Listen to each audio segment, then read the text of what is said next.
They blamed me. They called me barren, but they did not know God was still writing my story. They say marriage completes a woman, but in many African communities, marriage without children brings questions, whispers, and pain. When Aisha married Musa, their wedding day was filled with laughter, drums, and hopeful prayers. Everyone believed children would come quickly, and so did Aisha. In the first year, she waited with excitement. In the second year, she waited with patience.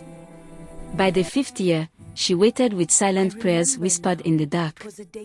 And by the 10th year, waiting had become her daily companion.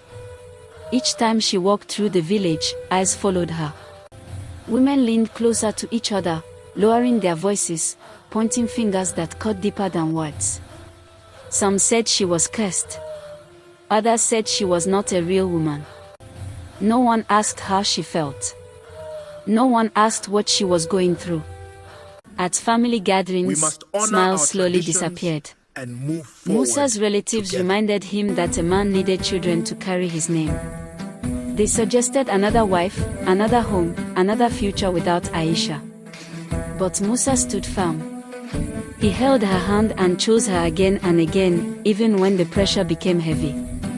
At night, when the village slept, Aisha cried quietly so no one would hear her. She prayed not for riches or fame, but for one simple miracle. She asked God if she was enough, if her tears mattered, if her waiting had meaning.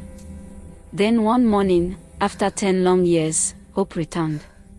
A hospital visit, trembling hands, and a result she could hardly believe. Aisha was pregnant. Joy filled their home. The same mouths that whispered now congratulated her. The same hands that pointed now clapped for her. Aisha smiled, but deep inside, she remembered every tear. Her belly grew, and with it, her dreams. She folded tiny clothes, whispered names, and imagined the day she would finally hear her baby cry.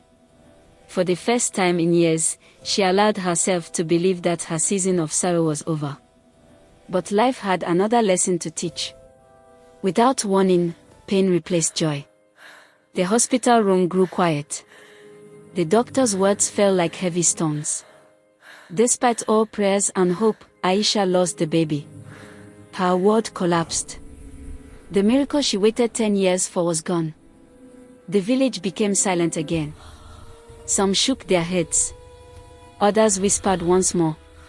Aisha felt empty, broken, and angry. She asked God why hope had been given only to be taken away. For a long time, she withdrew. She spoke less. She smiled less. But slowly, through her pain, she chose not to let grief steal her faith. Musa stayed beside her, reminding her that love was still alive, that God had not abandoned them. 2 years passed quietly. No announcements. No expectations. Just prayer, healing, and trust. Then once again, life surprised her. Aisha became pregnant. This time, fear walked with joy. Every step felt fragile. Every prayer was deeper. At the hospital, the doctor smiled in a way Aisha had never seen before. He spoke gently, carefully, as if delivering heaven's secret. She was not carrying one baby. She was carrying 3. Triplets. Tears flowed freely. This time, they were not just tears of hope, but tears of restoration. When the babies were born, strong and healthy, the room filled with cries of life and joy. Aisha held them close and whispered words only God could hear. The village gathered again, this time not to judge, but to celebrate. The woman once mocked now carried 3 miracles in her arms. Aisha looked at her children and understood something powerful. Waiting is not punishment. Delay is not denial. And God's silence is not His absence. If you are waiting, if you are hurting, if society has judged you unfairly, remember this: your story is not over. God is still writing it.